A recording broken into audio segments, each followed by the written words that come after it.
അഫാൻ ലഹരി ഉപയോഗിച്ചിരിക്കുന്നു എന്നതിന് വ്യക്തമായ തെളിവ് ഇവിടെ നിന്നും കിട്ടിയിട്ടുണ്ട്.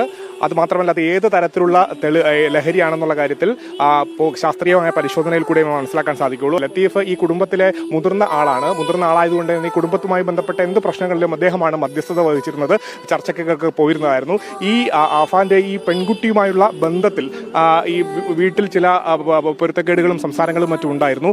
ഇതിൽ ഈ ലത്തീഫായിരുന്നു ഈ സംസാരിക്കാനും മറ്റും പോയിരുന്നത്.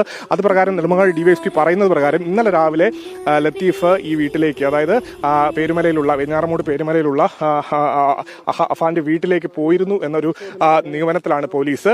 അതിന് ആ ഒരു വൈരാഗ്യം, ആ ഒരു ദേഷ്യം അഫാന് ഈ കുടുംബത്തിനോട് ഉണ്ടായിരുന്നു. ഡിവൈഎസ്പി പറഞ്ഞ വാക്കുകൾ എടുത്തു പറഞ്ഞു കഴിഞ്ഞാൽ, ആദ്യത്തെ കൊലപാതകം പണത്തിന് വേണ്ടിയായിരുന്നെങ്കിൽ രണ്ടാമത്തെ കൊലപാതകം ഇത്തരത്തിൽ ഈ പെൺകുട്ടിയുമായുള്ള ബന്ധത്തിലെ ചില ചോദ്യം ചെയ്യലുകളും അതുമായി ബന്ധപ്പെട്ടുള്ള കുടുംബത്തിലുണ്ടാകുന്ന പ്രശ്നങ്ങളെ തുടർന്നുണ്ടായ അഫാനുണ്ടായ ദേഷ്യത്തിൽ കാരണമാണ് എന്നാണ് പറയുന്നത്.